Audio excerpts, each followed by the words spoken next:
So poops, I am finally in Japan for what I came for. I've got my little tag right here. But anyway, Malaysians have been appearing on the news for reasons that are not the best. A couple of days ago, we had some Malaysians going out and literally defacing the bamboos of Arashiyama. But now we have an even more interesting story.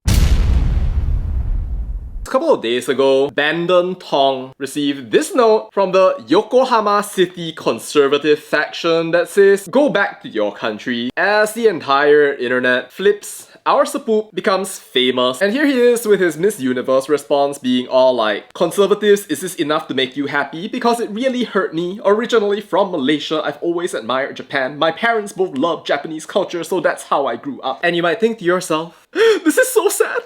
Don't give up! We're not like this! Especially since it's happening against the whole backdrop of Takaichi Sanae becoming Prime Minister, Japan is back, and this whole fear that conservatism is kind of turning into the flavor of the month in Japanese society. But it turns out that the reality is not so black and white after all. Because apparently, Bandon is not just hated in Japan, but also, and very unfortunately, in Malaysia itself. And as it turns out, for semi-good reason. His Threads profile used to say, "I live in Yokohama, am 24 years old, a former Malaysian, currently living in Japan and work as an English teacher. I am a Buddhist, love Japan and Japanese people, and hate Chinese people." Wow.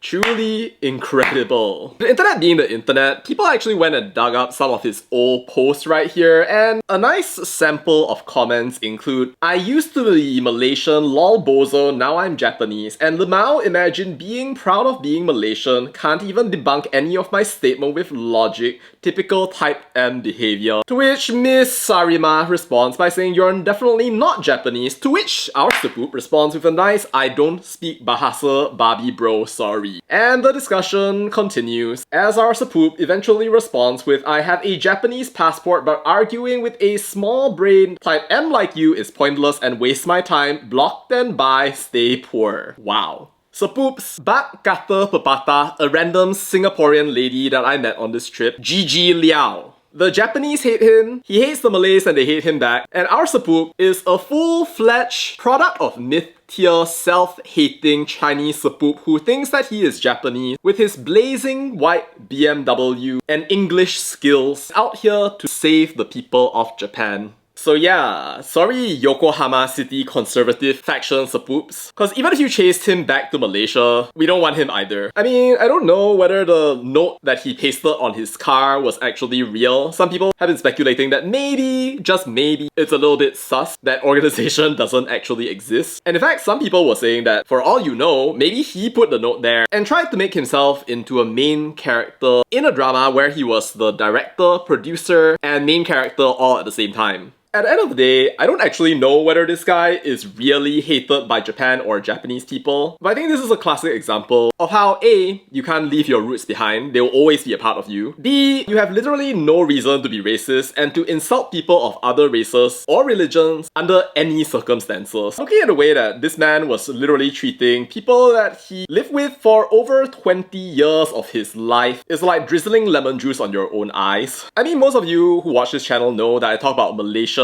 and its many problems quite a bit, but if someone is going out there and saying that only Malays can have a seat in parliament, fight against people, ignore the fact that Hannah Yeoh, Anthony Loke, and a ton of other people exist while concluding that he's correct, I think you can kind of see that maybe he's not an innocent victim, and for all you know, maybe the right thing to describe what he's experiencing is divine justice. Japanese people, I swear that not all Malaysians are like this, and in fact, Malaysian people, I swear that not all Malaysian people are like this as well. So yeah, I don't know how this Sapoop's gonna go about his day to day. Good luck to him, I guess. I think it's a shame that things happened the way that they did though, cause this guy was obviously motivated enough to learn Japanese. I don't know about the house and the car, but I'm assuming that he must have at least been passably talented to be able to build a life for himself here. But all I can say is, wherever you go, whatever you do, and whenever you look around, you see that the entire world is doing you wrong no matter what country you're a part of. At the end of the day, you might just have to take a good look at yourself, cause at the end of the day, the problem might not be them, it might be you. And that's all to say about that, and bye.